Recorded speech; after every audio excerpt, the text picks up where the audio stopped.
Bien-aimés dans le Seigneur, je vous salue au nom de l'incomparable grand Seigneur Jésus-Christ, notre Maître. Que le Seigneur vous bénisse, vous fortifie, vous garde encore et toujours. Car en lui ont été créées toutes les choses qui existent dans les cieux et sur la terre. Les choses visibles et les invisibles, les trônes, les dignités, les dominations, les puissances, tout a été créé par lui et pour lui. Ah, j'aime ce passage-là. Que le Seigneur bénisse encore et toujours sa parole. Merci mes bien-aimés, vous qui aimez les Saintes Écritures, que le Seigneur vous bénisse encore et toujours. Aujourd'hui, comme je vous le répète, que nous sommes dans une série intitulée « La nourriture solide ».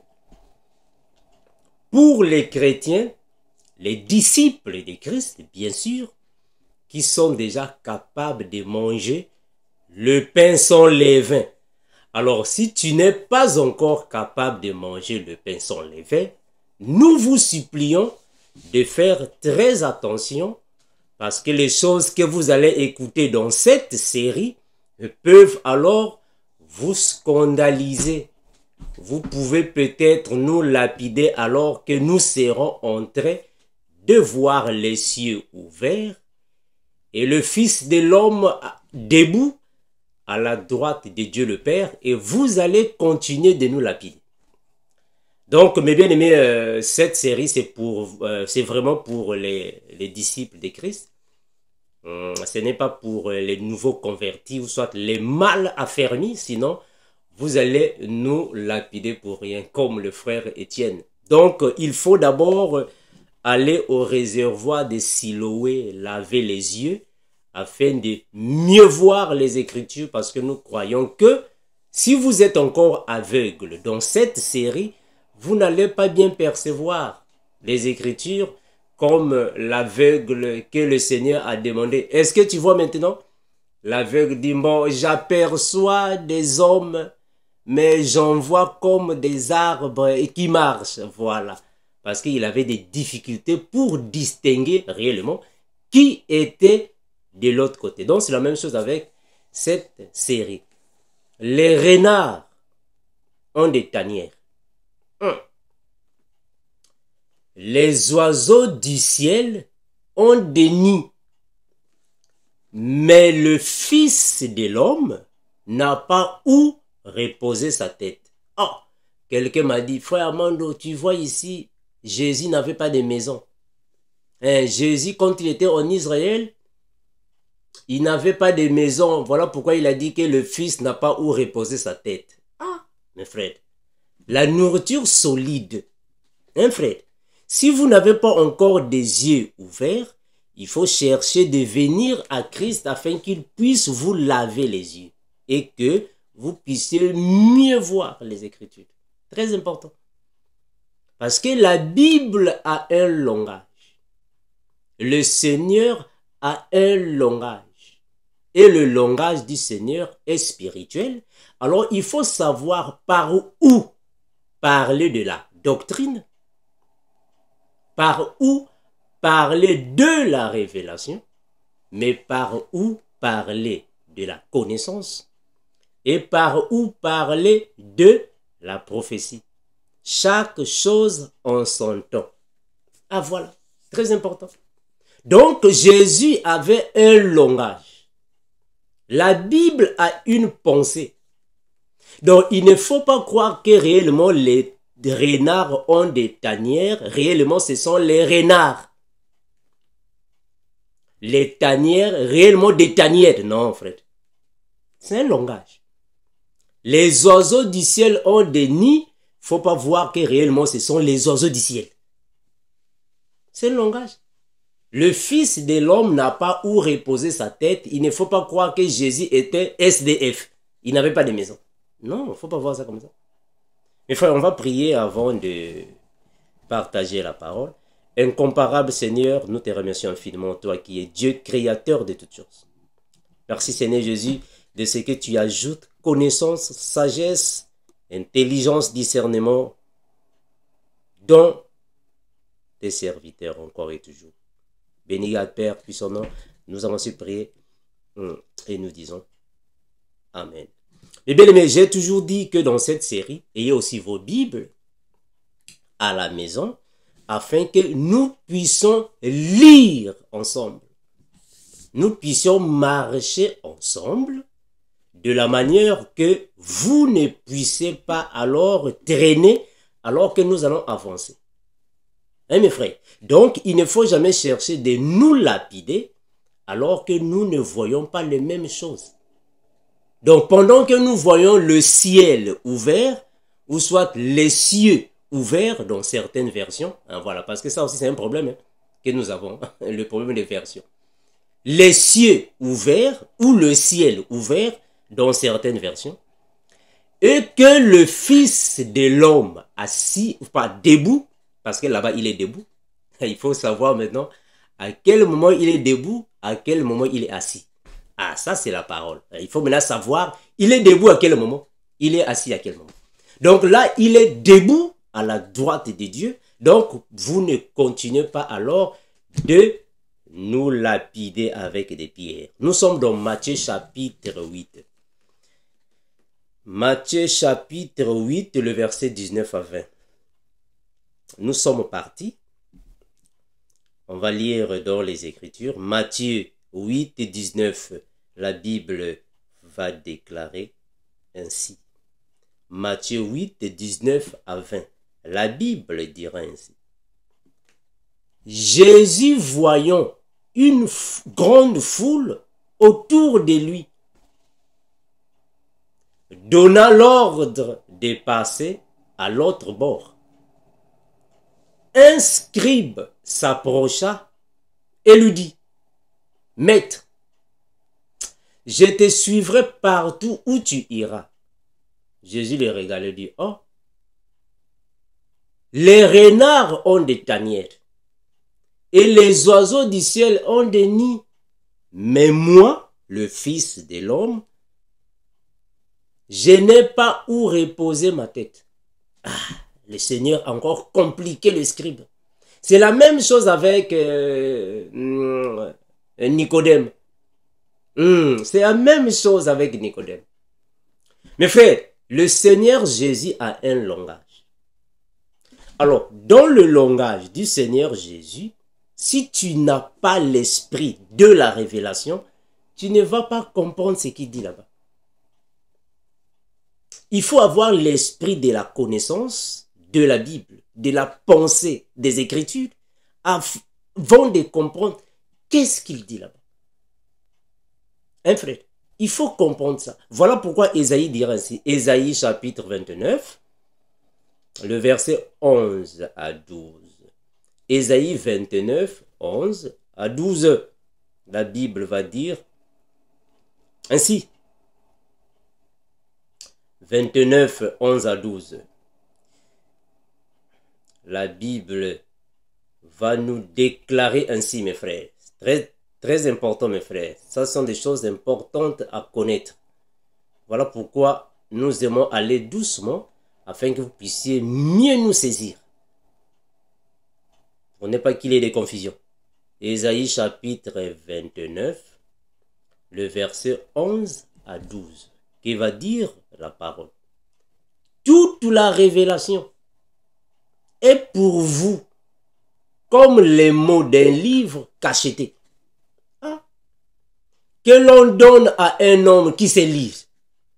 Mes frères, on a toujours dit, ce n'est pas parce que tu as une licence en littérature et que tu vas comprendre les Écritures. Non. Ce n'est pas parce que tu as une maîtrise en vocabulaire. Non, frère. La Bible est un problème de révélation. S'il n'y a pas la révélation, tu ne vas pas comprendre les Écritures. C'est un livre cacheté que l'on donne à un homme qui sait lire en disant, mais toi tu sais lire, lis donc cela. et qui répond, ah, je ne le puis, car il est cacheté. Ou comme un livre que l'on donne à un homme qui ne sait pas lire, en disant, lis donc cela. Et qui répond, mais moi je ne sais pas lire. C'est ça la Bible. Donc il faut savoir qu'est-ce qu'il est en train de dire. Tant que le ciel, mes frères, ou dans d'autres versions, les cieux ne vont pas s'ouvrir pour que tu vois à l'intérieur, tu ne peux pas comprendre la pensée de Dieu. Jamais. Donc nous allons voir d'autres choses et vous verrez aussi d'autres choses. Et vous allez continuer de nous lapider. Il faut le lapider. Il faut lapider le frère Armando. Mais oui, continuez de nous lapider parce que nous ne voyons pas les mêmes choses. Mes frères, nous sommes partis. Regardez. Les renards ont des tanières. Ça veut dire quoi? Qu'est-ce qu'il dit là-bas? On va lire, mes frères. Regardons, nous sommes dans Luc chapitre 13, le verset 31. Luc 13, 31 à 32. La Bible va déclarer ainsi. Luc 13, 31 à 32. Ce même jour, quelques pharisiens virent lui dire, va-t'en, pars d'ici, car Hérode veut te tuer. Ah, Hérode veut tuer le Seigneur Jésus.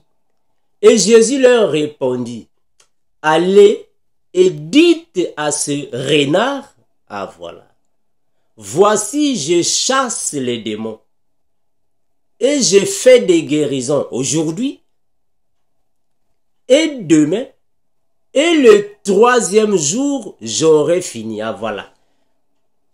Ici le Seigneur est en train de nous confirmer que Hérode, c'est lui qui est un renard. On a commencé, frère. On a commencé. Le ciel est déjà ouvert. On a commencé. Donc, Hérode est un renard. Oh, mais pourquoi Jésus appelle Hérode renard? Est-ce que Jésus insulte Hérode? Mais non. Un renard signifie toute personne méchante qui fait du mal aux faibles. Je vais le dire autrement. Un renard signifie toute personne méchante qui est contre la foi chrétienne et le fait tuer. Donc un renard, dans leur culture, parce qu'il faut d'abord comprendre que dans la culture juive, dans la tradition juive, les renards étaient les animaux qui détruisaient les vignes. Les renards sont des animaux qui détruisaient les vignes, les champs. Ils les détruisaient. Alors, puisque c'était des animaux destructeurs selon la culture juive, alors, Jésus compare Hérode à un renard parce qu'il détruit le travail de Christ. Ah, donc on comprend qu'un renard est un animal qui fait mal aux animaux faibles. C'est quelqu'un qui fait du mal aux personnes paisibles, faibles, douces. Voilà pourquoi Hérode a tué Jean-Baptiste. En d'autres termes, il a fait tuer Jean-Baptiste. Parce que Jean-Baptiste, c'est un animal faible. Hérode l'a fait tuer. En d'autres termes, c'est un agneau. Hérode l'a fait tuer. On voit aussi, Pharaon aussi est un renard parce qu'il tuait les animaux faibles. En d'autres termes, il tuait les petits enfants. Donc, ce sont des renards. Donc, renard signifie quelqu'un qui fait du mal aux faibles. C'est un renard. Voilà pourquoi Jésus dira, allez et dites à ce renard que je suis encore en train de travailler. Je vais finir dans 3 jours. Ah, donc, le renard voulait tuer Jésus. Donc, Jésus, c'est un animal des faibles, des faiblesses, soit un animal faible. Donc Jésus qui ici a l'identité d'une vigne, et Hérode, c'est le renard qui détruit les vignes. Est-ce que vous voyez ça? Je vais avancer. Regardez. Je vais prendre un deuxième passage afin que vous puissiez mieux me saisir, mes bien-aimés. Prenons un deuxième passage. Nous sommes dans Cantique des Cantiques, chapitre 2. Regardez. Cantique des Cantiques, chapitre 2. On prend le verset 15. Cantique des Cantiques 2, 15. La Bible dit ainsi. Prenez-nous les renards, les petits renards qui ravagent les vignes, car nos vignes sont en fleurs. Je vous ai déjà dit ici que dans la culture juive, pas seulement dans la culture juive, non, mais c'est-à-dire que dans la culture israélite, parce que ça c'est l'ensemble des Israélites, quand ils étaient en train de faire des plantations, des vignes, les renards venaient détruire les plantations. Donc Christ compare Hérode comme un renard qui vient détruire la plantation. Voilà pourquoi Jésus a dit non. Allez dire à ce renard que je suis encore en train de travailler. C'est-à-dire que la plantation est encore en train de fleurir. Il est encore en train de cultiver. Est-ce que vous voyez ça? Donc Jésus est un cultivateur. Il est en train de cultiver. Il est en train de cultiver. Et les renards viendront pour détruire les plantations. Mais Jésus dit non. Partez dire à ce renard qu'il attende parce que je suis encore en train de cultiver la plantation des vignes. Après 3 jours, il peut venir. Parce que je vais finir dans 3 jours. Ça, c'est le langage de Jésus. Il est tenté de parler. Donc, Hérode est un renard. Un renard signifie une personne méchante qui fait du mal aux faibles. Une personne qui tue. En d'autres termes, un loup qui tue les enfants de Dieu. C'est un renard, c'est un loup. Mes frères, regardez, je vais prendre un autre passage afin que vous puissiez mieux comprendre. Nous sommes dans Exode chapitre 1er, regardez. Exode chapitre 1er, le verset 15. Exode 1,15, la Bible dit ainsi.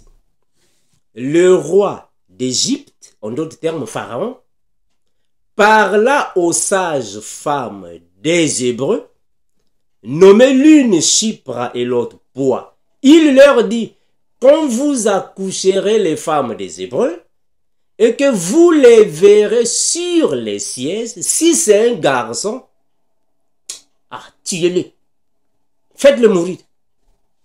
Mais si c'est une fille, laissez-la vivre. Ça, c'est la lettre. On va entrer dans la profondeur. Parce que ici, on voit déjà les cieux ouverts. On va en parler. Donc, Pharaon est en train de permettre aux sages femmes de tuer les garçons. C'est un renard. C'est un renard. Il fait mal aux innocents.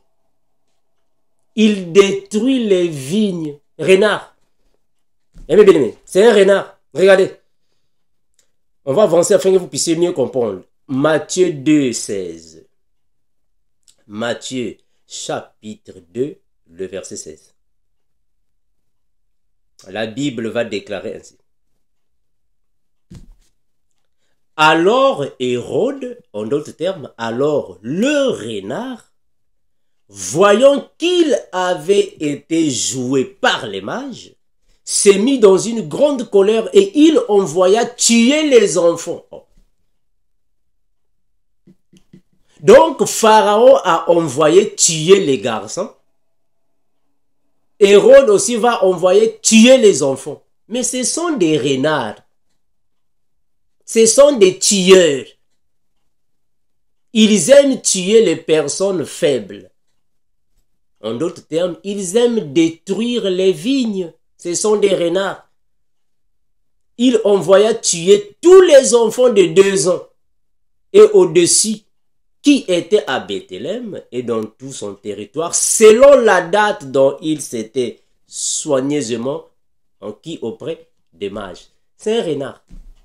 C'est un renard. Donc le renard voulait tuer Jésus. Hérode, c'est un renard. Regardez, Matthieu 6, 19. Matthieu chapitre 6, le verset 19. La Bible dit ainsi. Ne vous amassez pas des trésors sur la terre, où la teigne et la rouille détruisent, et où les voleurs percent et dérobent. Pourquoi il est dit? Mais parce que les renards vivent dans les tanières. Mes frères, le Seigneur a un langage. Tant que les cieux ne vont pas s'ouvrir, on ne va pas voir ça. Donc, il faut que les cieux puissent s'ouvrir pour que nous puissions voir ça. Donc, on comprend qu'un renard, c'est quelqu'un avec sa méchanceté. Ils vivent dans les tanières. Les tanières sont les maisons des rois. En d'autres termes, les maisons de luxe. En d'autres termes, les palais. Ce sont les tanières. Les tanières, pourquoi? Parce que ce sont des maisons qui ont été construites avec les mains d'hommes. Comme les renards vivent aussi sous la tête ou dans la tête, ils construisent leurs tunnels pour y habiter. Alors, c'est de la terre.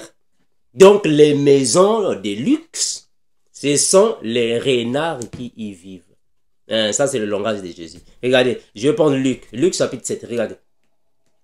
Luc 7, 24. La Bible va déclarer ici. Regardez. Luc 7, 24. Qu'est-ce que signifie les tanières? Luc 7, 24, la Bible va dire ainsi. Lorsque les envoyés de Jean-Baptiste furent partis, Jésus s'est mis à dire à la foule au sujet de Jean-Baptiste. Qu'êtes-vous allé voir au désert? Un roseau agité par le vent. Mais qu'êtes-vous allé voir? Un homme vêtu d'habits précieux? Voici ceux qui portent des habits magnifiques et qui vivent dans les délices, sont dans les maisons des rois. En d'autres termes, les renards, ce sont des personnes méchantes, mais qui vivent dans le luxe. Les renards sont des personnes qui font des ravages sur la terre, qui détruisent les vies, mais ils vivent dans les luxes. Ils ont des habits précieux et ils vivent dans les maisons des rois. Ce sont les renards. Donc, leurs maisons là, ce sont des tanières. Donc, les tanières, c'est là où il y a les délices de ce monde. Les maisons des rois, les villas, les châteaux, ce sont les tanières. Pourquoi? Mais parce que quand un renard va prendre sa proie, le renard, quand il va à la chasse, il va voir les animaux faibles. Il va s'emparer des animaux faibles. Qu'est-ce qu'il fait? Il va amener ces animaux dans leur tanière pour faire la fête. Maintenant, Jésus ici va dire que non, mais également, les hommes riches, méchantes, désastreuses, sanguinaires, sont semblables aux renards parce qu'ils voient les proies, les personnes faibles, et ils vont faire la fête. Ah voilà, ça c'est un langage, ça c'est le langage de Jésus. Ce sont des renards qui vivent dans les tanières. Donc quand Hérode a envoyé les gens pour aller prendre ou soit capturer le prophète Jean-Baptiste, pour l'emmener alors dans le palais d'Hérode, en d'autres termes, c'est le renard qui est parti prendre une proie afin de l'amener dans la tanière, là où il y aura alors la fête. Voilà pourquoi dans les tanières de renards, il y a toujours des fêtes. Il y a même, il y a même des prisons dans leur palais, comme chez Hérode. Donc, dans un palais, il y a des prisons là-bas, une prison là-bas, là où il faut torturer les gens. Donc, pendant qu'ils sont en train de torturer les gens, eux, ils sont dans la fête. Ils sont en train de danser, de boire, de manger, alors que quelque part, il y a des personnes qui sont en train de souffrir. Ça, c'est carrément des tanières. Même les personnes soi-disant VIP de ce monde, là où ils vivent dans leur maison, il y a des soirées, des orgies sexuelles. Il y a des fêtes, des diverses occasions sataniques. Ça, ce sont les tanières. Donc, même Nebuchadnezzar aussi, c'est la même chose. Dans son palais, il y avait la fournaise ardente là-bas qu'il peut gérer. Il y a une fosse au lion quelque part. Ça, ce sont des tanières. C'est-à-dire qu'il y a une fournaise ardente qui est quelque part. Il y a une fosse au lion qui est quelque part. Donc, pendant que les autres sont en train de manger, boire et danser, là-bas, dans la fournaise, il y a des personnes qui souffrent. Dans la fosse au lion, il y a des personnes qui souffrent là-bas. Ça, ce sont les tanières. C'est-à-dire que ces personnes, le Seigneur les qualifie des renards parce qu'ils vivent de cette manière-là. Dans le luxe, les délices, les voluptés du monde. Ils font du mal aux hommes faibles. Pendant ce temps, ils sont dans le bonheur et le malheur des autres fait alors leur bonheur.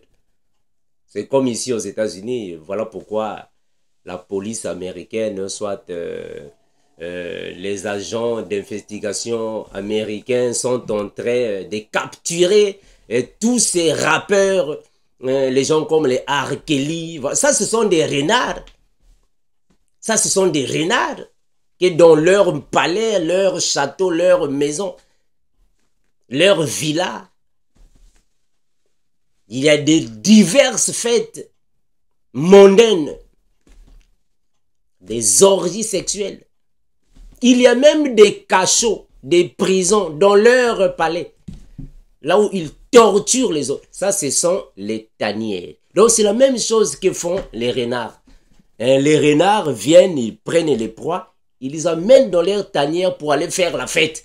Donc, Hérode a pris une proie, Jean-Baptiste, ils sont partis faire la fête. Nebuchadnezzar, c'est la même chose. Il a pris Daniel et ses amis, la fête.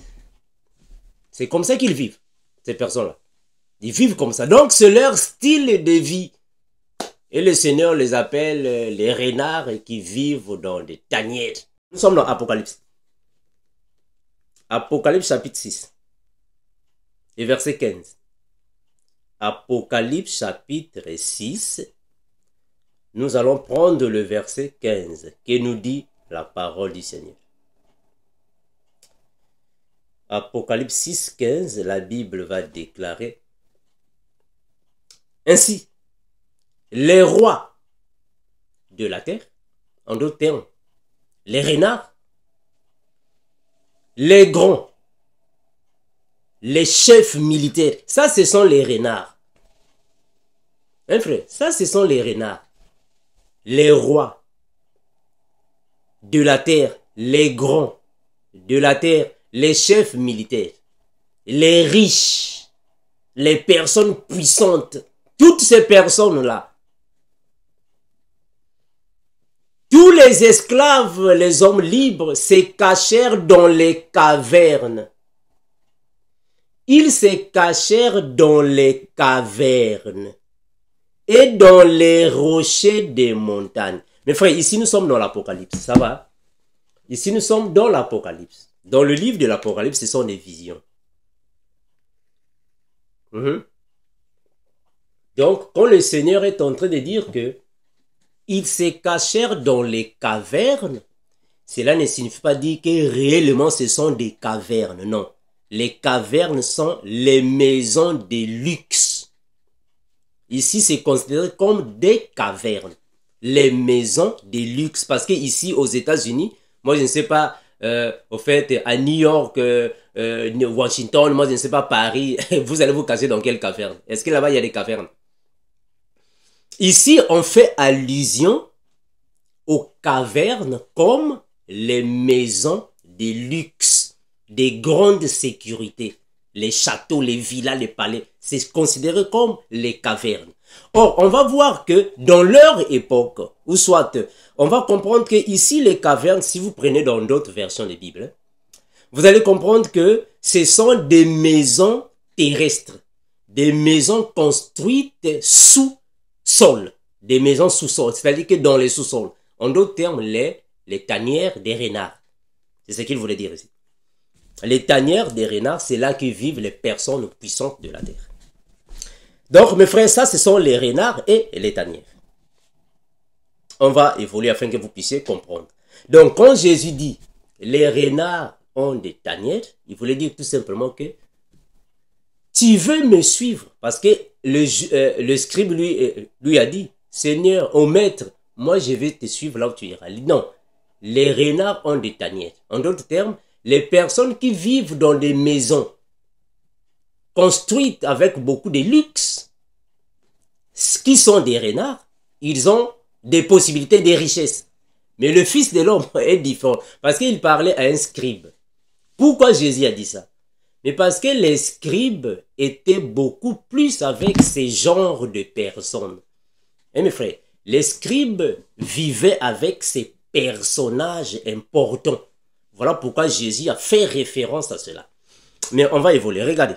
Jésus dit ainsi, les oiseaux du ciel ont des nids.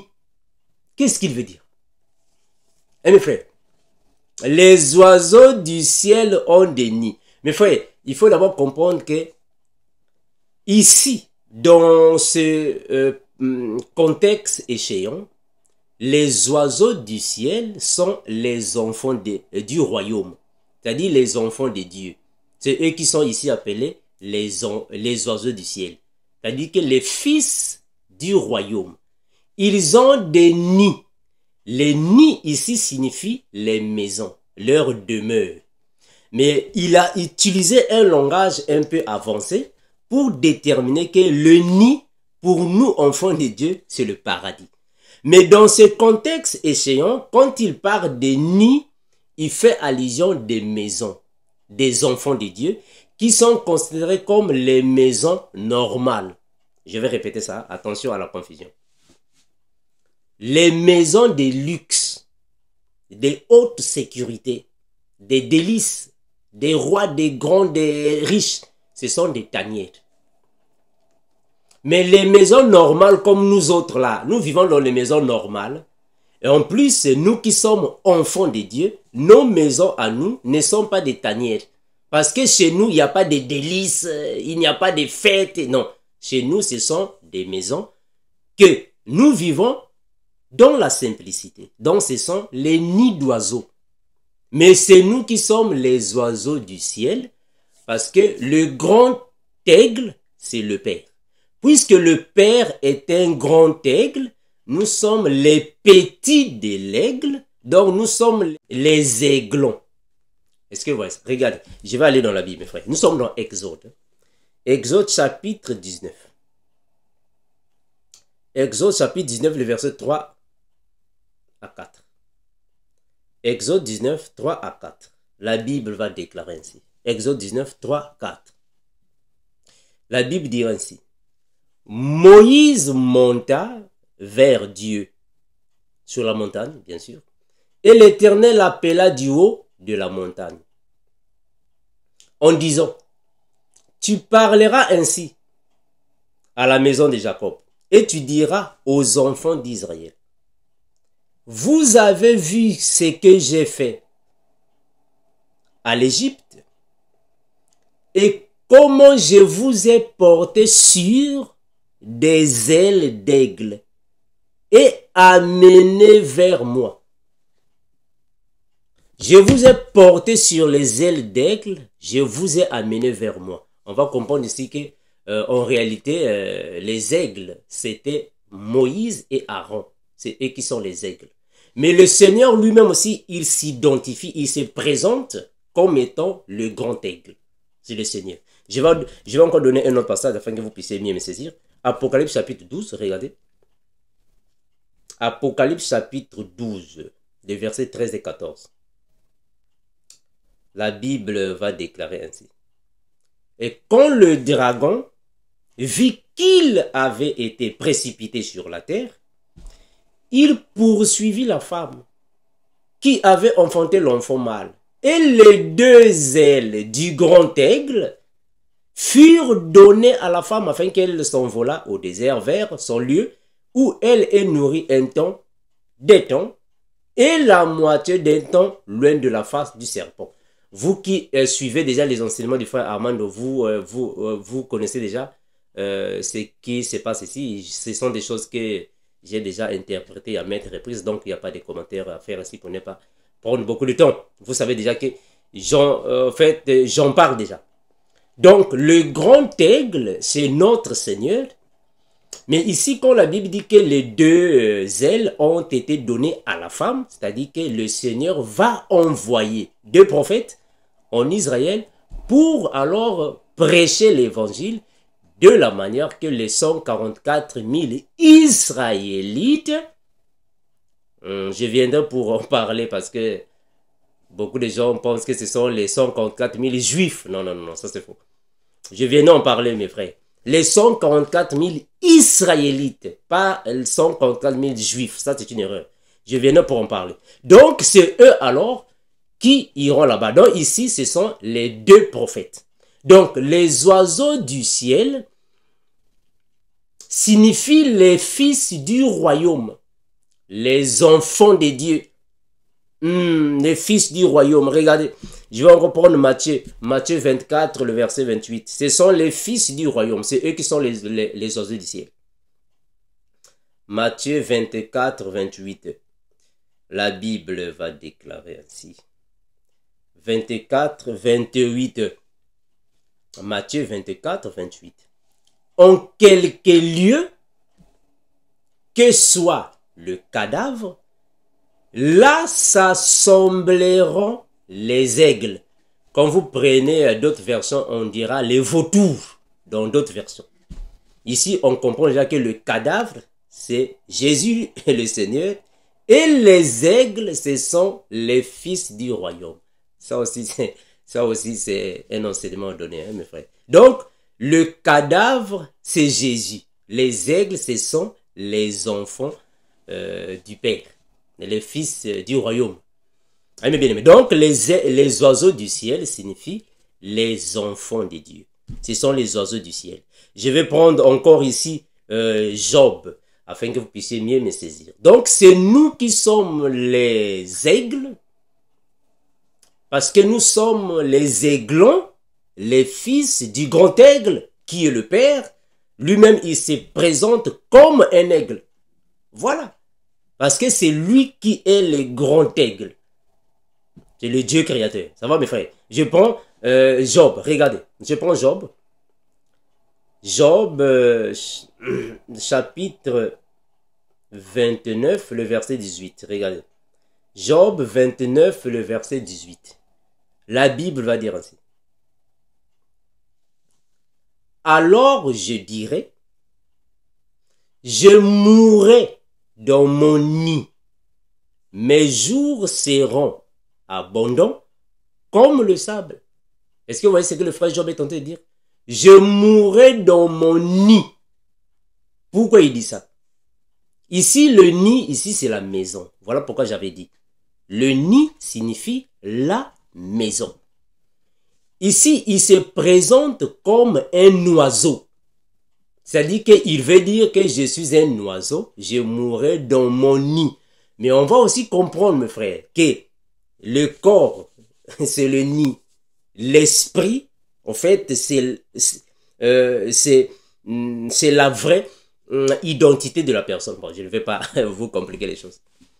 Frère, voilà, parce que nous, quand nous voyons les cieux commencent à s'ouvrir, on va commencer à voir beaucoup de choses dans les cieux. Après, vous allez commencer à lapider. lapidé. Mes frères, donc ici, quand il parle du nid, le nid signifie une maison. Donc les oiseaux du ciel ont des nids. Cela signifie que les enfants de Dieu, les fils du royaume, ici sur la terre, nous avons des maisons. Mais si nous voulons aussi aller dans la profondeur, vous allez comprendre qu'en réalité, nous avons notre demeure sous les ailes du grand aigle. Je vais arriver là-bas. Regardez. Je prends Ésaïe chapitre 14. Ésaïe chapitre 14, le verset 31. La Bible va dire ainsi. Ésaïe 14, 31. La Bible dira ainsi. Ésaïe 14, 31. La Bible va dire ainsi. Mais ceux qui se confient en l'Éternel renouvellent leur force. Gloire à Jésus. Le renouvellement. Ils renouvellent leur force. Ils prennent le vol comme des aigles.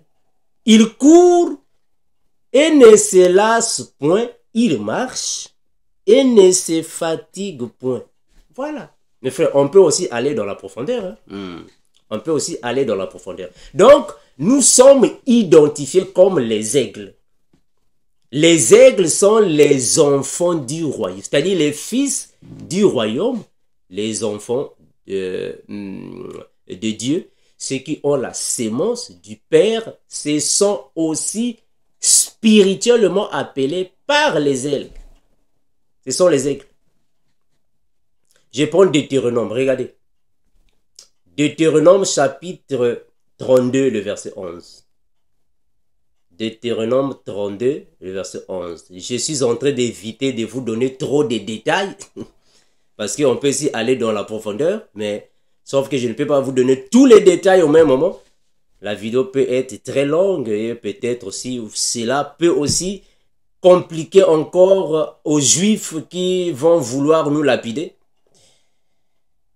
Nous donnons juste les choses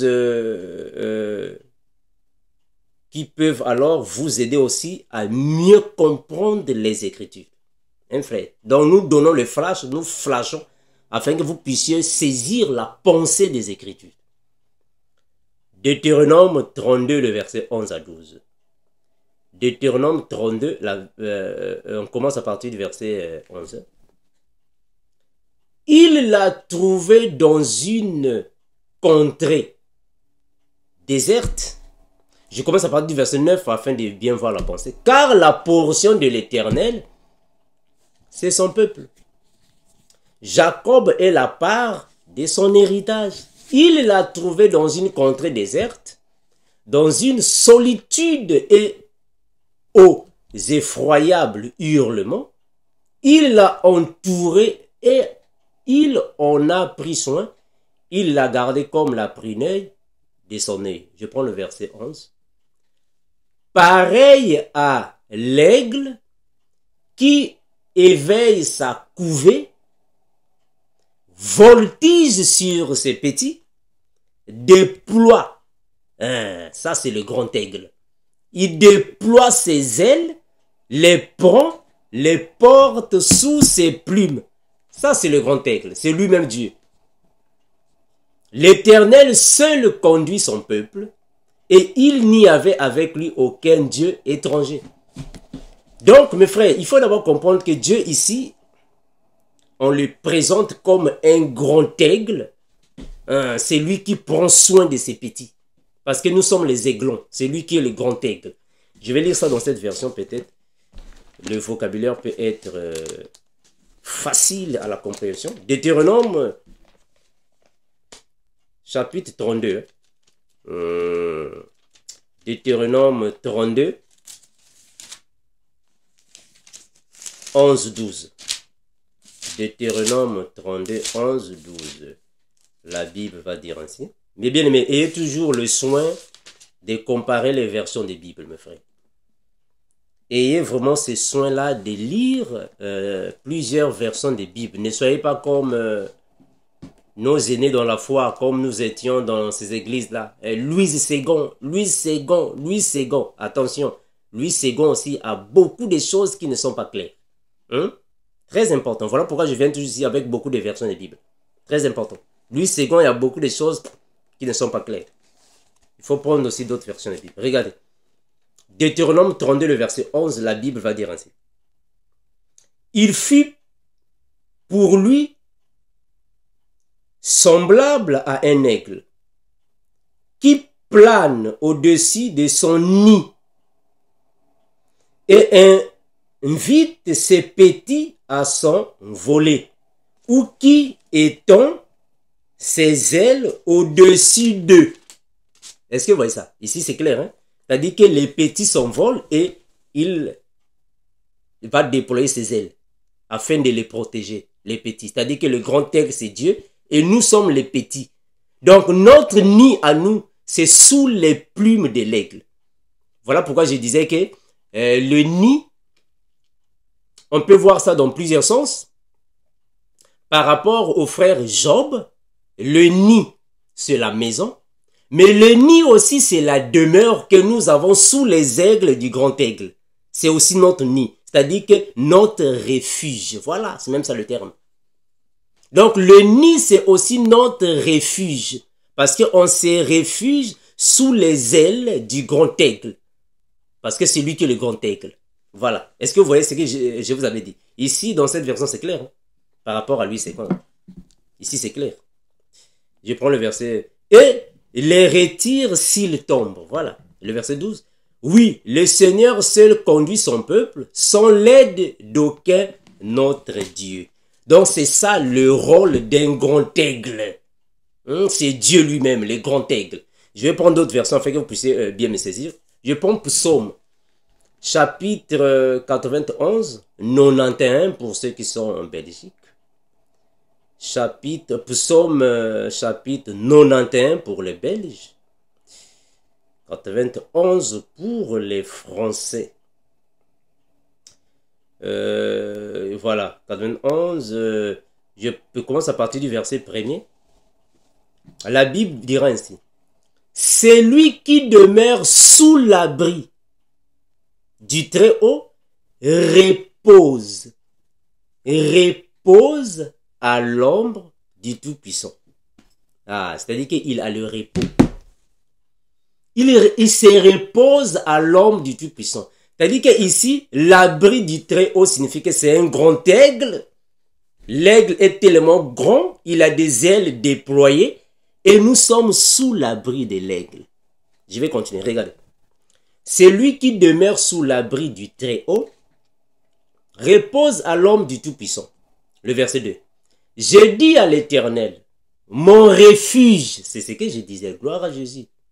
Mon refuge et ma forteresse, mon Dieu, en qui je me confie, car c'est lui qui délivre du filet de l'oiseleur, de la peste et des ravages. Il te couvrira, alléluia. Il te couvrira sous ses ailes. En d'autres termes, sous ses plumes. Mais parce que c'est un aigle. Hein, c'est le plus grand oiseau du ciel. Il te couvrira sous ses plumes et tu trouveras un refuge sous ses ailes. Gloire à Jésus. Sa fidélité est un bouclier et une cuirasse. Donc le grand aigle, c'est lui-même Dieu, le Père. Il a des plumes, il a des ailes, alors nous sommes protégés sous ses ailes, sous ses plumes, parce que lui-même il s'identifie comme un aigle. Or, un aigle ne peut que mettre bas les aiglons. Donc nous sommes les petits de l'aigle. Donc là aussi c'est notre nid également. C'est aussi notre nid. Mais dans un contexte aussi simple, c'est la maison. Je vais voler mes frères afin que vous puissiez toujours nous comprendre. Regardez, je vais prendre Habakkuk chapitre 2, le verset 9. Habakkuk chapitre 2, le verset 9. La Bible va dire ainsi. Habakkuk 2, 9. La Bible dira ainsi. Malheur à celui qui amasse par ou pour sa maison des gains iniques afin de placer son nid dans un lieu élevé pour se garantir de la main du malheur. Est-ce que vous voyez? Donc ici, il est en train de démontrer un nid comme étant une maison. Donc le nid ici, c'est la demeure, là où te sert alors de protection également. Je prends Proverbe. J'espère que l'abondance de biens ne va pas peut-être vous nuire. Avoir beaucoup de versets bibliques, cela aussi va vous aider parce que c'est une étude. Je suis dans Proverbe, chapitre 27. Proverbe 27, nous allons prendre le verset 8. Proverbe 27, le verset 8, la Bible va déclarer ainsi. Comme l'oiseau qui erre loin de son nid, ainsi est l'homme qui erre loin de son lieu. En d'autres termes, loin de sa maison. C'est ce que vous comprenez ça? Comme l'oiseau qui erre loin de son nid, ainsi est l'homme qui erre loin de sa maison. Parce que ici, le nid est comparé à une maison. Voilà pourquoi je disais que les oiseaux du ciel ont des nids, en d'autres termes, les fils du royaume ont des maisons où ils peuvent alors se reposer d'une manière physique. Mais d'une manière spirituelle, notre vrai refuge, c'est sous les ailes du grand aigle, sous les plumes de notre Père. Et le Seigneur avait encore dit, mais le Fils de l'homme n'a pas où reposer sa tête. Bon, mais bien aimé, il y a beaucoup de gens qui disent que non, frère Armando, Jésus n'avait pas de maison. Non, frère. Il faut comprendre les Écritures, frère. Ce n'est pas que Jésus n'avait pas de maison. Non, Jésus avait une maison. Il avait montré sa maison. Donc, ça n'a rien à voir. Regardez, je prends Jean. Jean chapitre 1er, le verset 35. Jésus avait montré là où il vivait. Frère, Jésus avait montré là où il vivait. Donc, cela n'a rien à voir avec la maison de Jésus. Non. Jean 1, 37, regardez. On va lire ici là où Jésus leur a montré là où il vivait. Donc, ça n'a rien à voir. Jean 1, 37, la Bible va déclarer ainsi. Jean chapitre 1er, le verset 37, la Bible dira ainsi. Les deux disciples l'entendirent prononcer ces paroles et ils suivirent Jésus. C'est-à-dire que quand vous commencez le verset 35 pour être encore clair, le lendemain, le verset 35, Jean chapitre 1er, le verset 35, je vais descendre. Le lendemain, Jean était encore là, c'est-à-dire Jean-Baptiste était encore là avec ses deux de ses disciples. Et ayant regardé Jésus qui passait, il dit, voici l'agneau de Dieu. Et les deux disciples l'entendirent prononcer ces paroles et ils suivirent Jésus. Jésus se retourna et voyant qu'ils les suivaient, il leur dit, que cherchez-vous? Il lui répondit, Rabbi, ce qui signifie maître, où demeures-tu? Voilà. Où demeures-tu? Venez, leur dit-il, et voyez. Ils allèrent et ils virent où il demeurait. Et ils restèrent auprès de lui. Ces jours-là, c'était environ la 10e heure. Donc, Jésus avait une demeure. Physiquement parlant, Jésus avait une maison. Donc, quand Jésus dit le Fils de l'homme n'a pas où reposer sa tête, cela ne signifie pas dire que Jésus n'avait pas de maison. Non, frère. Donc, Jésus avait une demeure. Mais donc, qu'est-ce que cela signifie? Le Fils de l'homme n'a pas où reposer sa tête. Mais frère, il faut d'abord comprendre que Jésus, il parlait en esprit. Puisqu'il parlait en esprit, alors il faut comprendre son langage. Dieu le Père, en esprit, avant de venir ici sur la terre, il doit entrer dans un corps. Ça, c'est la chose que même les musulmans ne vont jamais comprendre. Voilà pourquoi il y a beaucoup de débats avec les musulmans. Ils ne vont pas comprendre le langage de la Bible. Frère.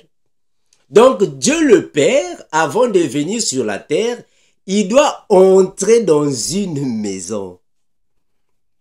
Il doit prendre un corps et entrer dans le corps. Donc, même pour venir sur la terre, qu'est-ce qu'il va faire? Il est entré dans Marie. Donc Marie était une maison. Il devrait entrer dans Marie. Donc il est entré dans Marie. C'est caché là-bas. Mais une fois quand il sort, alors qu'est-ce qu'il fait? Il doit construire une maison. Il va construire une maison. Donc Jésus, quand il a dit à Hérode, c'est-à-dire que aux Juifs, dites à Hérode que je suis encore en train de travailler. C'est-à-dire qu'il était en train de construire une maison. Il était en train de construire une maison. Mes frères, c'est en esprit que je parle. Hein? Bon, je parle en esprit. Donc, il était en train de construire une maison. Or, sa maison, c'est le corps de Christ. Il construisait une maison. Là où il va se reposer. Regardez mes frères, je vais prendre la Bible afin que ce soit encore facile. Hein. Nous sommes dans Genèse. On va aller petit à petit afin que vous puissiez mieux nous saisir. Genèse chapitre 2, le verset 2. On va aller doucement mes frères afin que vous puissiez bien nous capter. Hein. Genèse 2, 2. La Bible va dire ainsi. Écoutez. Genèse 2, 2. Je commence à partir du verset 1 et 2. Genèse chapitre 2, le verset 1 à 2. Ainsi furent achevés les cieux et la terre, et toute leur armée. Dieu acheva au 7e jour son œuvre qu'il avait faite. Et il se reposa au 7e jour de toute son œuvre qu'il avait faite. Oh, mes questions. Est-ce qu'un esprit peut se reposer? Un frère. Oh non, Dieu s'est reposé. Oh, mais est-ce qu'un esprit peut se reposer? Un esprit ne se fatigue pas. Maintenant, il va se reposer comment? Mais il faut comprendre le langage de la Bible. Hein? C'est-à-dire qu'ici, se reposer signifie il a achevé son œuvre. Il a terminé son œuvre. Il a achevé ce qu'il faisait. Regardez, je prends Luc chapitre 13. Afin que vous puissiez comprendre ce que le Seigneur était en train de dire. Luc chapitre 13, mes frères. Je prends le verset 32. Luc 13, le verset 32. Mes frères, saisissez-moi très bien. Le Fils de l'homme n'a pas où reposer sa tête signifie quoi? Saisissez-moi très bien. Luc chapitre 13, le verset 32. Que dit la Bible? La Bible va dire ainsi. Soit je commence à parler du verset 31 et je vais descendre. Regardez. Ce même jour, quelques pharisiens lui disent, va-t'en, pars d'ici, car Hérode veut te tuer. Il leur répondit, allez et dites à ces renards, voici, je chasse les démons. Voici, je chasse les démons. Maintenant, vous liez les démons. Ah, mes frères. Vous, dans vos églises, vous liez les démons. Vous les liez. Non. Voici, je chasse les démons et je fais des guérisons aujourd'hui, demain Et le troisième jour, j'aurai fini. En d'autres termes, Jésus était en train de travailler. Donc, il a fait 3 jours de travail. Attention, 3 jours signifie 3 années de travail. Mais quand il travaillait, il faisait quoi? Ah voilà, ça c'est la question à se poser. Il a travaillé pendant 3 ans. Mais qu'est-ce qu'il faisait? Son travail était quoi? Il était en train de construire sa maison. Ah, la Bible. Il était en train de construire sa maison. Mais sa maison, c'est quoi? Voilà. Donc, Jésus, quand il vient sur la terre, spirituellement parlant, il n'avait pas une maison ici sur la terre. Attention, frère, je ne parle pas physiquement. Parce que physiquement, il avait une maison. Mais ici, c'est en esprit. Spirituellement parlant, il n'avait pas une maison. Donc, il était en train de construire une maison afin qu'il se repose. Sa maison, c'est l'église. Ah, mes frères. La maison qu'il construisait, c'est l'église. Quand je dis qu'il était en train de construire une maison, en d'autres termes, il était en train de poser le fondement. Il était en train de bâtir l'église. Voilà. Donc, il bâtissait l'église. Il était en train de construire la maison. Or, avant de construire une maison, il doit avoir les pierres. Il faut avoir les pierres. Comment est-ce qu'il va construire une maison mais il n'a pas de pierres? Donc, il doit d'abord chercher des pierres, les tôles, les pointes, voilà, pour construire une maison spirituelle. Regardez, je vais avancer. Matthieu chapitre 8, regardez mes frères. Nous allons avancer petit à petit afin que vous puissiez mieux me saisir. Matthieu chapitre 8, le verset 20. La Bible va déclarer ainsi. Matthieu 8, 20. Regardez. Saisissez-moi bien mes frères. La Bible dit ainsi. Matthieu 8, 20. La Bible va déclarer ainsi. En fait, au soit, j'ai déjà lu ça, pour ne pas perdre du temps, mais je vais relire ça pour une précision. Quand Jésus dit ainsi, les renards ont des tanières, c'est-à-dire, toutes ces personnes qui leur faisaient du mal avaient leur demeure.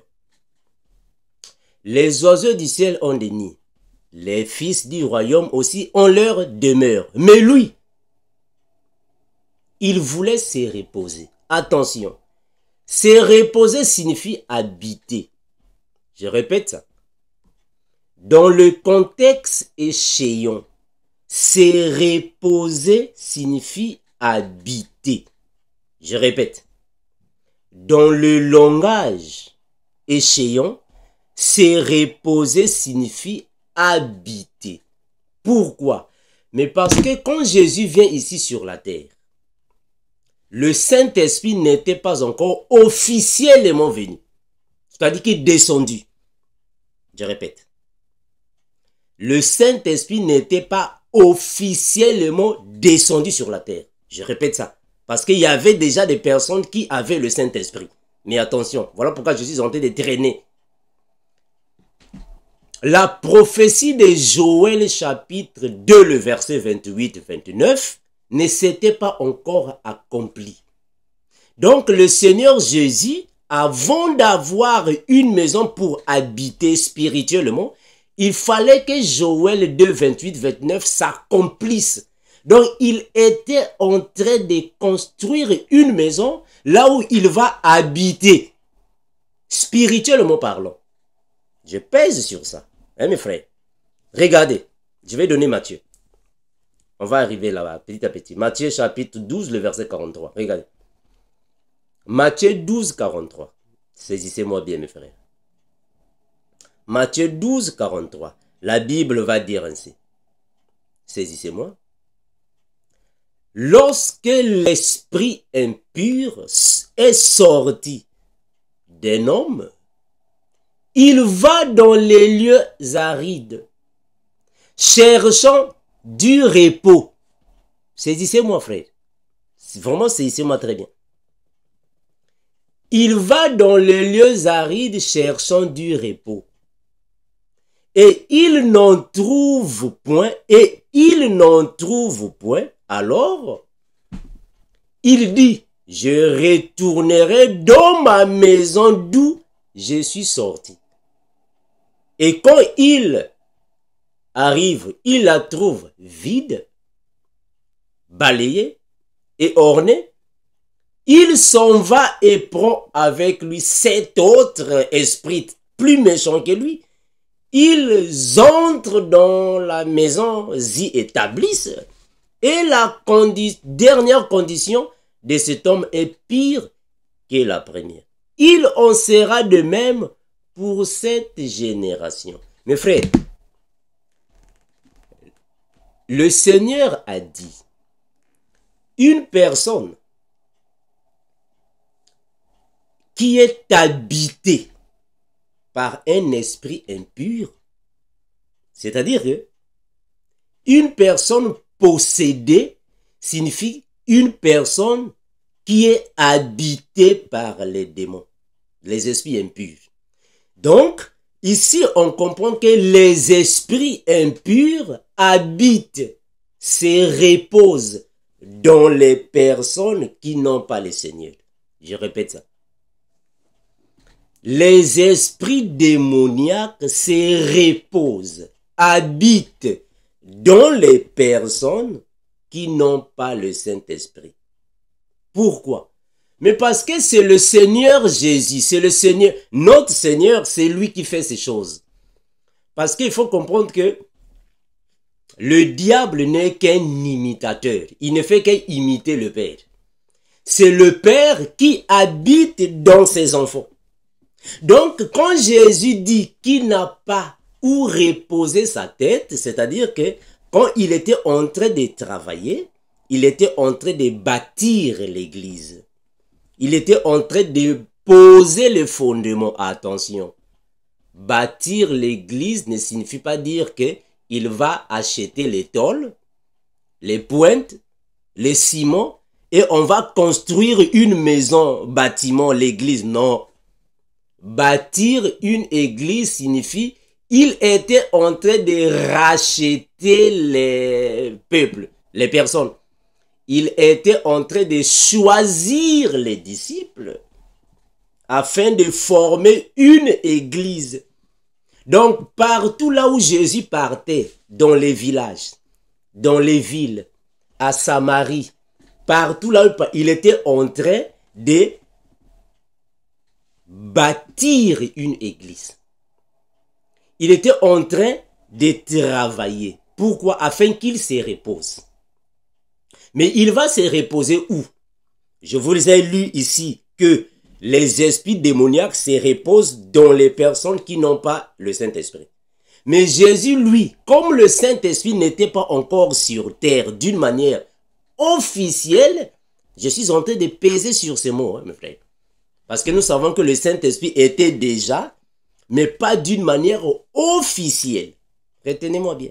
Alors, il devait alors poser le fondement afin d'établir une église là où il va s'habiter. Je vais continuer. Regardez. Je prends Luc chapitre 8 afin que vous puissiez mieux me saisir. Luc chapitre 8, le verset 27. Luc 8, 27. Je vais jusqu'à 32. Écoutez-moi bien, mes frères. Je commence à partir du... voilà, 27. Luc 8, 27, 32. Lorsque Jésus fut descendu à terre, il vint au-devant de lui un homme de la ville qui était possédé de plusieurs démons. C'est-à-dire qu'une personne qui est possédée des démons, en d'autres termes, les démons se reposent en lui. Je répète ça. Une personne qui est possédée des démons signifie les démons habitent en lui. Donc, il est une demeure pour les démons. Il est possédé, c'est-à-dire qu'ils habitent en lui. En d'autres termes, il se repose en lui. Je continue, regardez. Depuis longtemps, il ne portait point de vêtements et avait sa demeure dans une maison dans les sépulcres. Ayant vu Jésus, il poussa un cri. Il se jeta à ses pieds et dit d'une voix forte, mais qu'a-t-il entre moi et toi, Jésus, fils du Dieu très haut, je t'en supplie, ne me tourmente pas. C'est pas très important.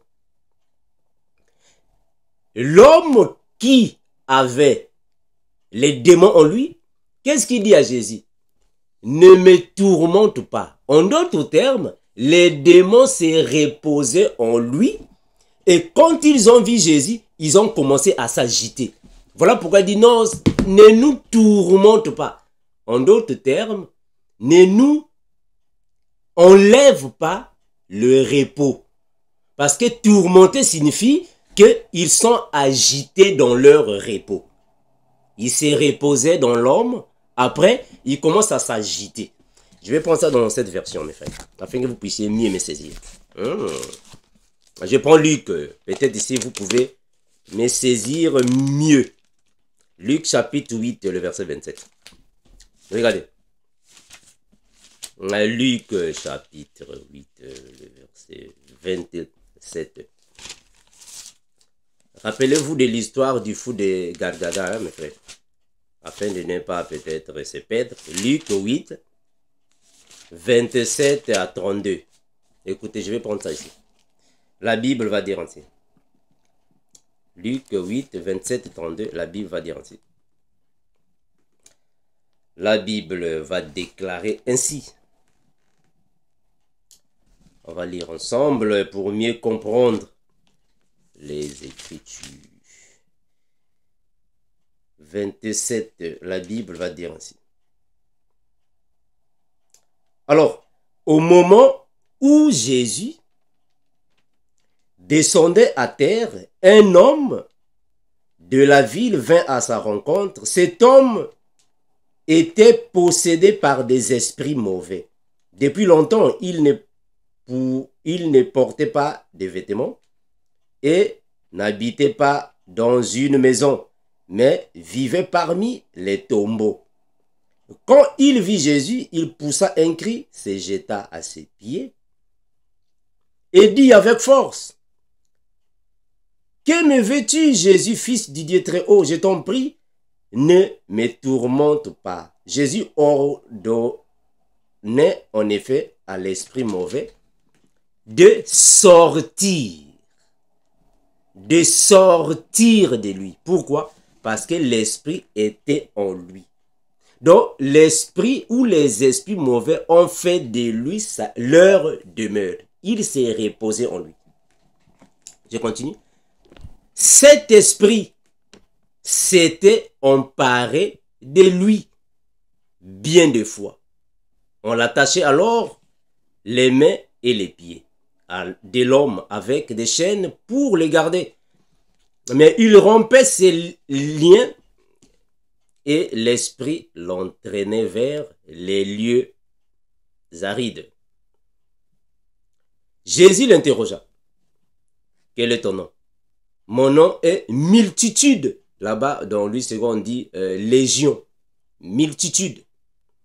Répondit, en effet, de nombreux esprits mauvais étaient entrés en lui.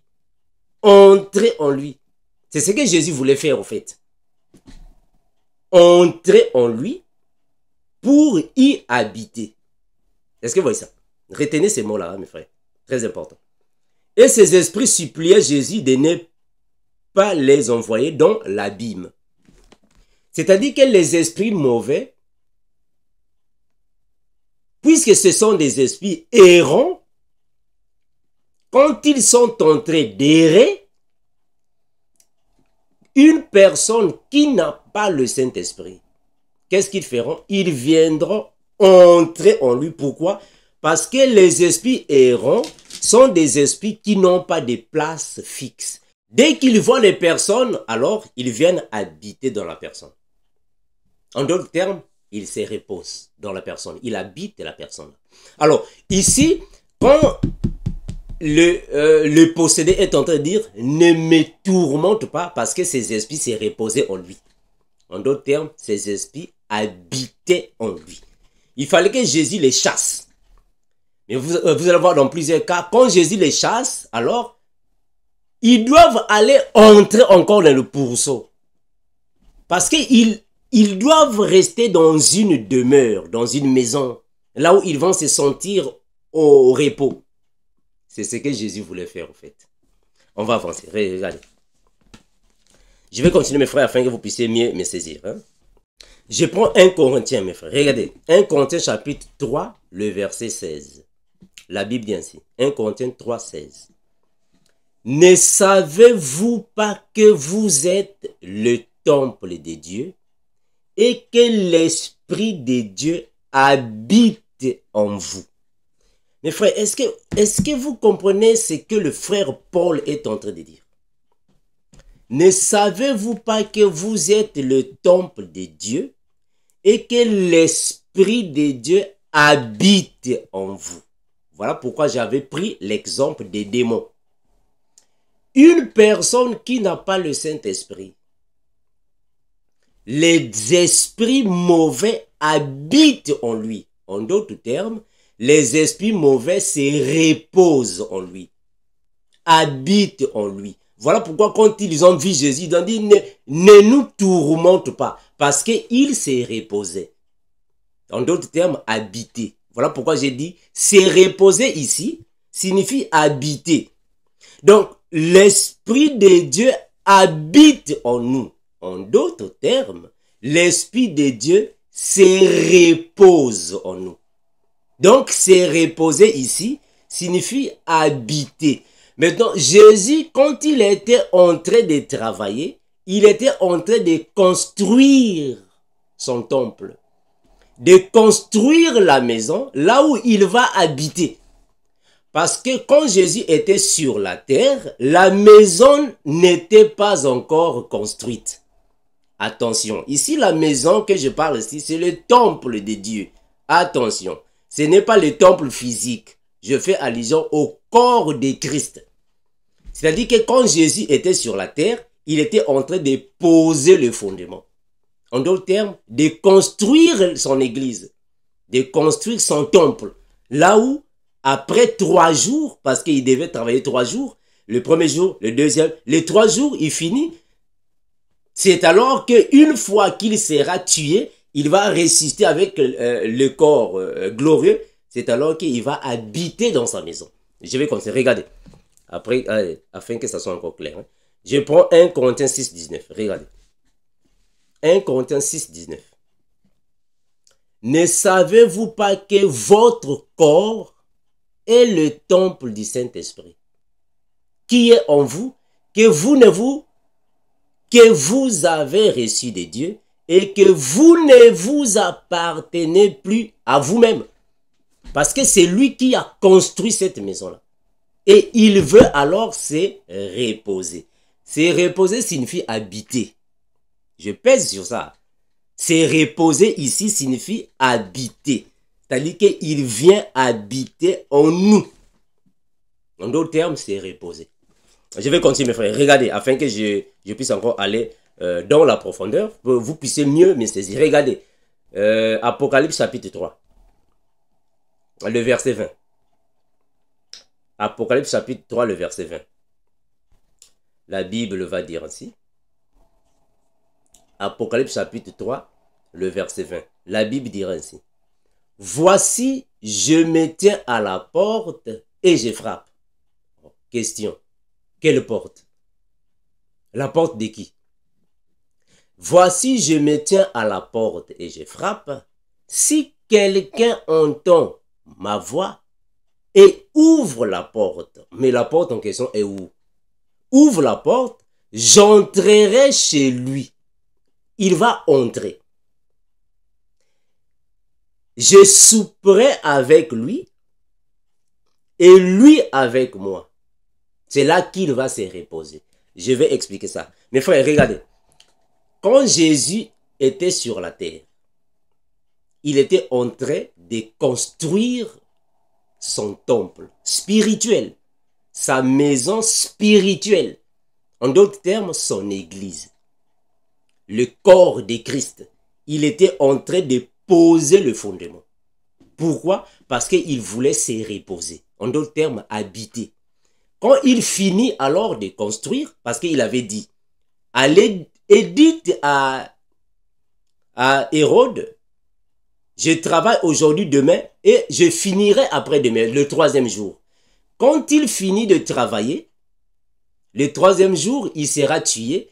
C'est alors que le Saint-Esprit viendra. Alors le Saint-Esprit a déjà pris place. C'est alors qu'il viendra alors habiter dans ses enfants. Tu dois d'abord écouter la parole, que tu sois une bonne terre, là où les grains vont tomber et produire des fruits, c'est alors qu'il viendra. Donc il fallait qu'il puisse préparer cette maison-là, qui va recevoir le Saint-Esprit. C'est alors, il viendra, je me tiens à la porte de femme, si quelqu'un ouvre son cœur, en d'autres termes, si tu reçois l'évangile, parce qu'avant d'ouvrir le cœur et d'entendre la voix, il faut seulement être une bonne terre. Si tu n'es pas une bonne terre, tu ne peux pas ouvrir la porte. Parce que celui qui ouvre la porte, c'est la bonne terre. Là où il va planter. Voilà. Il ouvre, lui, qu'est-ce qu'il fera? Il va entrer. Il va entrer pour faire quoi? Pour se reposer. En d'autres termes, pour habiter. Voilà pourquoi je vous ai donné que le passage des démons, les esprits mauvais, qui sont en train d'errer.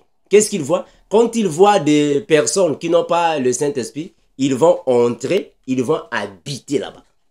Voilà. Mais donc pour Jésus, il a fait ces choses d'une manière spirituelle. Donc il a d'abord bâti l'église. Il a d'abord posé les fondements. C'est alors qu'il va vivre au milieu de ses enfants. Voilà. Là maintenant, il dira que maintenant, je me repose. Attention. Se reposer signifie habiter. Je ne fais que répéter ça. Se reposer signifie habiter. C'est-à-dire que le Père habite en nous. En d'autres termes, il se repose en nous. Hein, mes frères? Il faut comprendre ça, c'est très important. Je vais continuer. Regardez, je vais prendre quelques passages bibliques afin que vous puissiez comprendre. Actes des Apôtres, chapitre 17. Regardez. Actes des Apôtres, chapitre 17, le verset 24. Acte 17, le verset 24, la Bible va déclarer ainsi. 17, 24, la Bible dira ainsi. Le Dieu qui a fait le monde et tout ce qui y trouve n'habite point dans des temples faits des mains d'hommes. C'est-à-dire que le Seigneur Jésus, quand il était en train de travailler, il était en train de préparer sa maison afin qu'il puisse y habiter. Pourquoi? Mais parce que Dieu n'habite pas dans les maisons faites des mains d'hommes, dans son état spirituel, il ne peut qu'être là où il a bâti lui-même. Donc nous sommes l'ouvrage du Père, il ne peut qu'habiter en nous. Voilà pourquoi dans le livre de l'Apocalypse, on parle d'une muraille qui a 12 portes. Vous voyez ça? Ça c'est juste l'image, mais en réalité, ce sont les personnes. La muraille à 12 portes, ce sont des personnes. Ça, c'est la maison qu'il avait bâtie. Ça, c'est une maison. C'est-à-dire que nous formons une maison. Et c'est dans cette maison qu'il habite. En d'autres termes, il se repose. Je vais continuer. Regardez. Ésaïe chapitre 11. Regardez. Ésaïe 11, le verset 2. Je vais arriver là-bas, frère, afin que vous puissiez mieux me saisir. Ésaïe 11, le verset 2. L'Esprit de l'Éternel reposera sur lui. Esprit de sagesse, d'intelligence, d'esprit de conseil, de force, de connaissance et de crainte de l'Éternel. Quand la Bible dit l'Esprit, reposera sur lui. Bon, ça c'est juste une question des versions de Bible. Je vais prendre ça ici. Vous allez comprendre que l'esprit habite en lui. Parce que j'ai déjà dit que c'est reposer signifie habiter.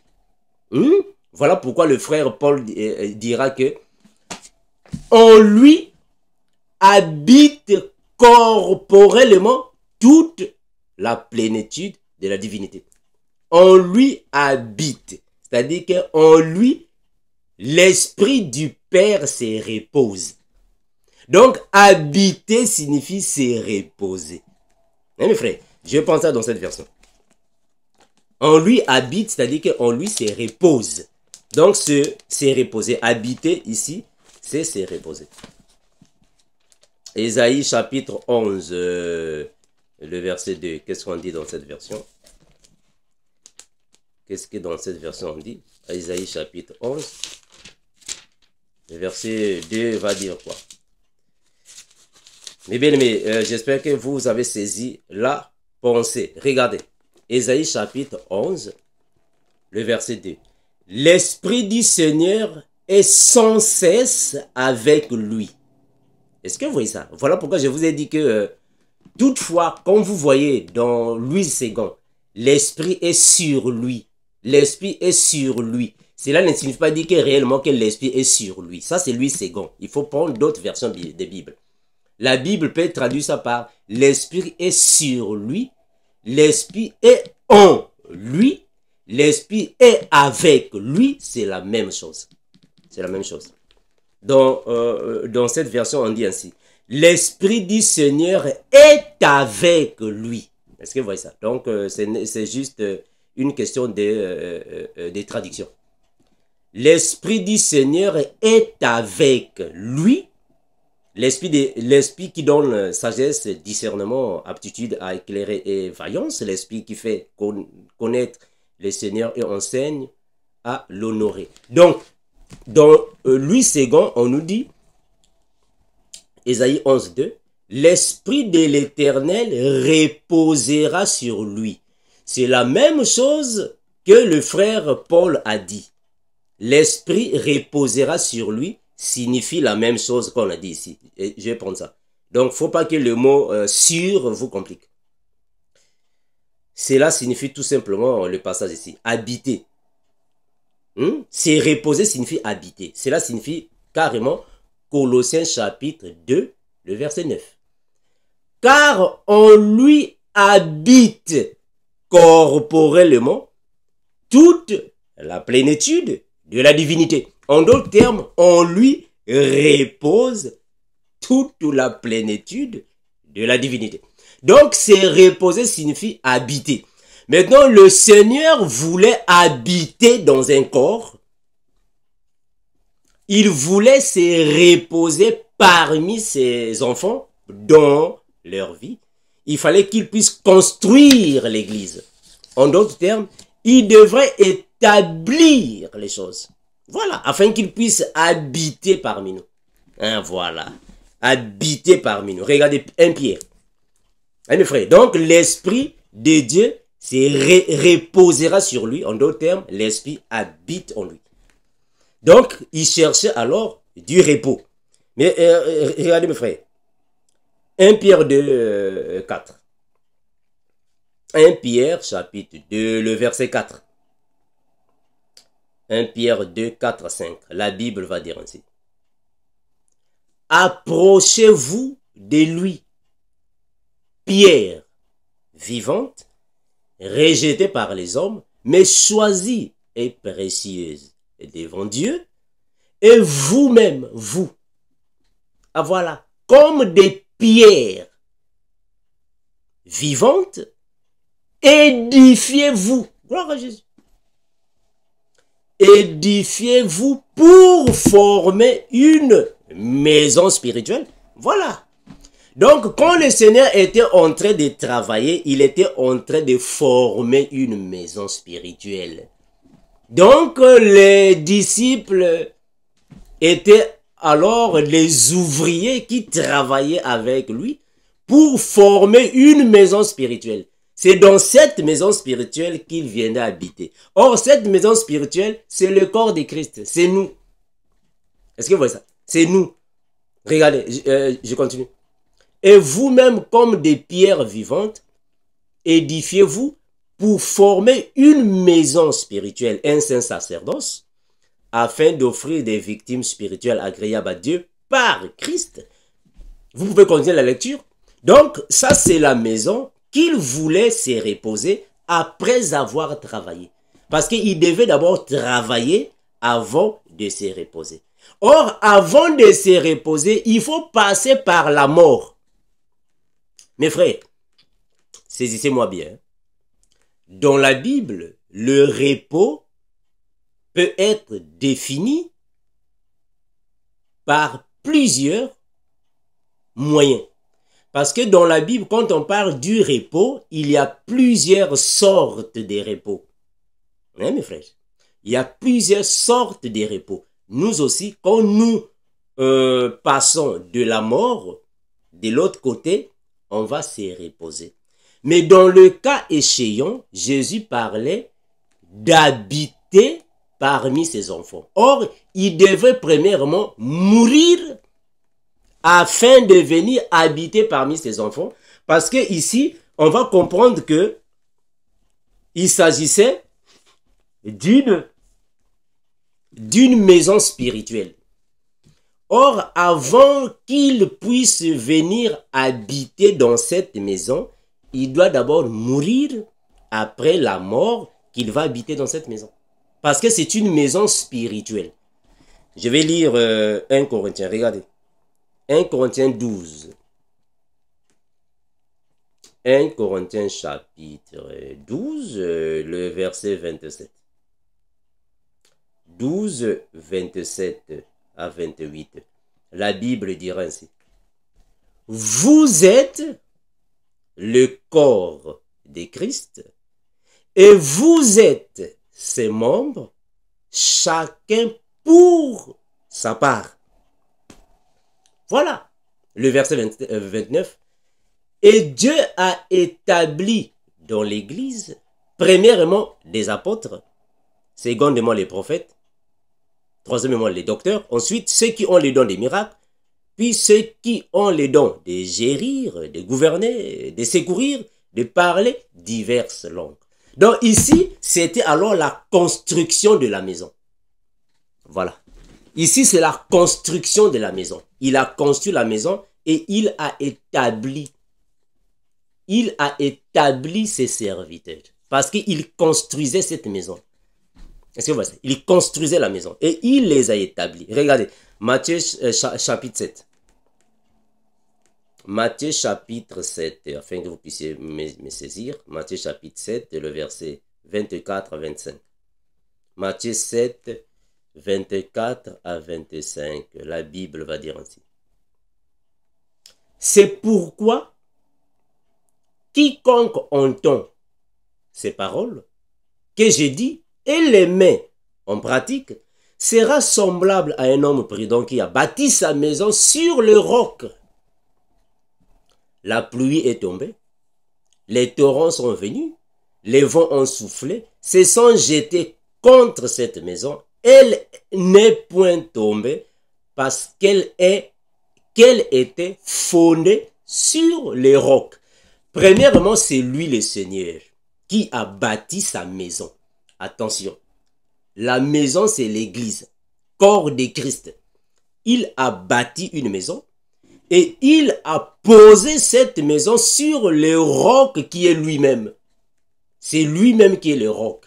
Donc ceux qui bâtissaient alors, ce sont les ouvriers qui ont collaboré pour que cette maison puisse s'élever. Ça c'est la maison. Et c'est dans cette maison qu'il va habiter. Voilà pourquoi Éphésiens va dire, regardez, Éphésiens chapitre 2, le verset 20 à 21. Regardez, Éphésiens 2, 20, 21. La Bible va dire ainsi. Vous avez été édifiés sur le fondement des apôtres et des prophètes, Mais Christ lui-même étant la pierre angulaire de cette maison-là. En lui, tout l'édifice bien coordonné s'élève pour être un temple saint dans le Seigneur. Alléluia. En lui, vous êtes aussi édifiés pour une habitation de Dieu en esprit. Voilà. Donc ça, c'est la maison qu'il était en train de construire pendant les 3 jours. Allez et dites à Hérode que je travaille aujourd'hui. Demain, je finirai le 3e jour. C'est-à-dire qu'il était en train de construire une habitation en esprit. Je vais relire ça, c'est important. Je vais relire ça dans cette version. C'est très important. Éphésiens chapitre 2, le verset 20 à 22. À 21. Éphésiens chapitre 2. Donc ça, c'est la maison spirituelle qu'il bâtissait. Maintenant, il se repose dans cette maison-là. Éphésiens chapitre 2, le verset 20 à 21. La Bible dit ainsi, à 22. Vous êtes intégrés dans la construction dont les fondements sont les apôtres et les prophètes, et la pierre d'angle est Jésus-Christ lui-même. C'est lui qui assure la solidité de toute la construction et l'a fait s'élever pour former un temple saint consacré à l'Éternel. Dans l'union avec lui, vous faites partie, vous aussi, de la construction pour devenir avec tous les autres, la maison que Dieu habite par son esprit. Est-ce que vous voyez ça? Donc ça, c'était la maison qu'il était en train de construire afin de venir habiter. Je vais répéter ça. Donc, avant la construction de cette maison, Dieu n'avait pas une habitation. Saisissez-moi bien, mes frères. Donc, avant que le Seigneur ne puisse bâtir cette maison, Dieu n'avait pas une habitation. Il n'avait pas où aller se reposer. Voilà pourquoi il a dit, je dois travailler pendant 3 jours. Pourquoi? Parce que je n'ai pas où reposer ma tête. Mais après le 3e jour, quand j'aurai fini, c'est alors que Hérode, tu peux venir me tuer. Parce que ma maison est déjà construite. C'est maintenant qu'il habite dans sa maison. Ah là, il se repose. En d'autres termes, il habite dans sa maison. Je vais répéter ça dans la version Louis II. Éphésiens chapitre 2, le verset 20 à 22. Vous avez été édifiés. En d'autres termes, vous avez été construits sur les fondements des apôtres et des prophètes, Jésus lui-même étant la pierre angulaire. Le verset 21. En lui, tout l'édifice, en d'autres termes, toute la maison, bien coordonnée, s'élève pour être un temple saint. Voilà pourquoi je parle d'un temple spirituel. Il était en train de construire, de bâtir un temple spirituel. C'est pas physique, frère, c'est spirituel. Un temple saint dans le Seigneur.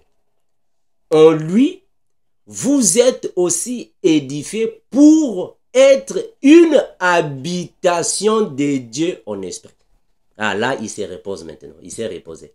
En d'autres termes, il a eu une habitation. Après avoir formé l'église, c'est là qu'il a eu maintenant une habitation. Regardez, je vais prendre mes derniers versets bibliques afin de mieux comprendre. 1 Corinthiens chapitre 3, le verset 10. Regardez, 10 à 12, la Bible dit ainsi. 1 Corinthiens chapitre 3, le verset 10 à 12. La Bible va déclarer ainsi. Selon la grâce de Dieu qui m'avait été donnée, j'ai posé le fondement comme un sage architecte. Le frère Paul n'est qu'un imitateur du Seigneur Jésus. Donc, quand le frère Paul est tenté de dire que j'ai posé le fondement comme un sage architecte, en réalité, le véritable architecte, c'est le Seigneur Jésus. Mais Paul, quand il est parti vers les nations, il avait été envoyé vers les nations. C'est juste pour bâtir avec le modèle de Christ. Voilà. Parce que c'est Christ qui est le véritable modèle. Donc nous, quand nous sommes venus, nous suivons le modèle de Christ. Est-ce que vous voyez ça? Parce que c'est lui qui est le véritable architecte, Jésus-Christ. Selon la grâce de Dieu qui m'avait été donnée, j'ai posé le fondement comme un sage architecte et un autre bâti dessus. Mes frères, il ne parle pas des choses physiques, hein? Non. Poser le fondement signifie enseigner l'église, former l'église. Ah, voilà, ça c'est le rôle des ministres de la parole. En commençant par les apôtres. Poser le fondement. Comme un sage architecte. Et un autre bâti dessus. Donc nous sommes en train de bâtir dessus. C'est un langage. Mais que chacun prenne garde à la manière dont il bâtit dessus. Car personne ne peut poser un autre fondement que celui qui a été posé, à savoir Jésus-Christ. Voilà. Parce que Paul, notre bien-aimé, le frère Paul, qui était rempli d'intelligence, de sagesse et de connaissances bibliques, il était en train de bâtir selon le modèle. Parce que lui-même, il a dit, personne ne peut encore poser un autre fondement. Voilà, sans se référer au véritable architecte, Christ Jésus. Le véritable architecte, c'est lui qui a posé le fondement. Donc, quand il a bâti l'église, voilà, c'est alors qu'il est venu habiter dans son temple. Il habite dans sa maison. Voilà pourquoi quand Jésus entre dans Jérusalem, il voit les personnes qui étaient en train de marchander dans le temple. Qu'est-ce qu'il a fait? Il a chassé tout le monde et il a dit, ma maison sera appelée une maison de prière. Et vous en avez fait une caverne de voleurs. Ah voilà. Donc il était en train de parler en esprit. Donc il ne parlait pas du temple de Jérusalem, mais il parlait de son corps, parce que son corps aussi est une habitation. Voilà. Donc, l'esprit du Père habitait en lui. En lui habite corporellement toute la plénitude de la divinité. Maintenant, lui-même, le Seigneur, quand il meurt, il va ressusciter. Voilà. Quand il ressuscite avec un corps glorieux, alors il doit chercher aussi une habitation. Voilà. Là, il va habiter où? Il va alors habiter dans son nouveau temple. Dans sa nouvelle maison, afin qu'il puisse se reposer. Mais quelle nouvelle maison? Mais c'est le corps de Christ. Le corps de Christ, sa nouvelle maison. Le temple saint. C'est là maintenant qu'il habite. Voilà pourquoi il dira, voici, je me tiens à la porte et je frappe. Si quelqu'un entend ma voix et qu'il ouvre sa porte, j'entrerai, afin que je puisse alors habiter là-bas. Voilà, là il va se reposer. Hein, mes frères, il va se reposer. Regardez, je prends 1 Corinthiens chapitre 3, le verset 9. La Bible dit ainsi. Car nous sommes ouvriers avec Dieu. Vous êtes le champ de Dieu, l'édifice de Dieu. Est-ce que vous voyez ça, frère? Donc, j'espère que j'ai été clair. La parole est claire, mes frères. Quand le Seigneur a dit ces choses, je vais juste faire un résumé, rapidement, un bref résumé.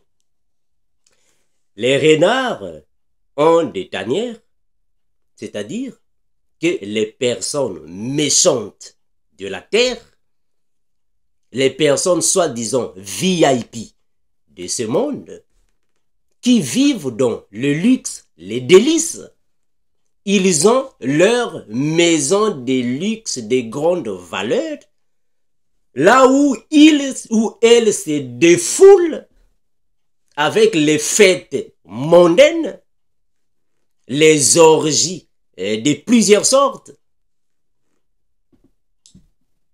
les activités, festivités de plusieurs manières, et dans leur maison, il y a alors l'esclavage visiblement, parce qu'ils torturent et massacrent les gens. Ce sont des cavernes, c'est comme les renards qui maltraitent les animaux faibles. Ils ont l'air tanières, mais les oiseaux du ciel, nous avons nos nids. Voilà une maison simple, bâtie, construite avec les mains d'hommes. Simplement, nous vivons ici. Ce sont nos nids. Donc ici, je suis dans mon nid. Voilà. Je suis dans mon nid. C'est une maison. Mais en réalité, le véritable nid, là où nous irons, c'est le paradis. Parce que là, nous sommes beaucoup plus protégés. Loin de toute espèce de méchanceté. Mais le fils de l'homme n'a pas où reposer sa tête. Donc, il devait travailler. Et il travaillait pendant 3 années, 3 jours. Quand il finit de travailler, maintenant, Renard, tu peux venir maintenant me tuer. Il va mourir, mais quand il meurt, il a déjà posé sa maison. Quand il va ressusciter, c'est alors qu'il viendra dans sa maison, dans son habitation. Et c'est nous qui sommes l'habitation de Dieu le Père. Donc nous n'avons pas le droit d'être dans le péché. Jamais.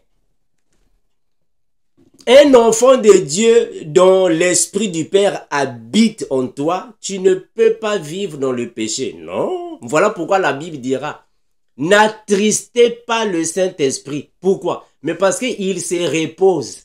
Gloire à Jésus. Alléluia. Donc, le Saint-Esprit se repose en nous, en d'autres termes. Il habite en nous, donc on ne peut pas l'attrister. Donc, tu n'as pas le droit d'être dans la vie des péchés. C'est interdit.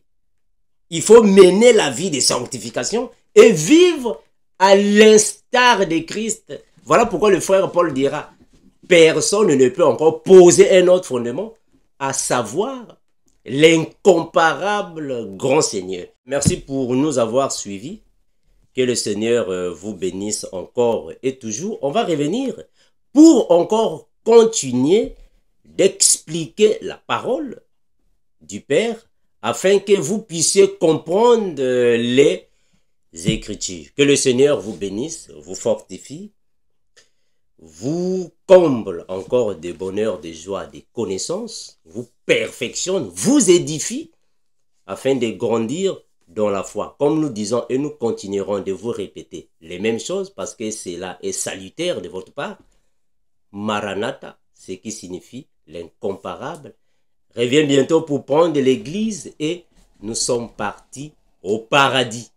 Ciao. Ça, c'est notre nouvelle chaîne YouTube, Les Disciples Éveillés TV. Donc ici, mes frères, nous allons continuer d'enseigner le message du renouvellement de la compréhension des Écritures, le ministère de l'Esprit du temps de la grâce. Donc, c'est ici, mes frères, les disciples éveillés de Christ TV, que le frère Armando va alors continuer de poster les vidéos. Voilà, donc, mes bien-aimés, je vous invite, vous tous qui êtes amoureux de l'évangile de Christ, vous qui êtes assoiffés de la bonne nouvelle, afin que vous puissiez alors vous abonner à votre également nouvelle chaîne, afin de suivre les enseignements que nous dispensons.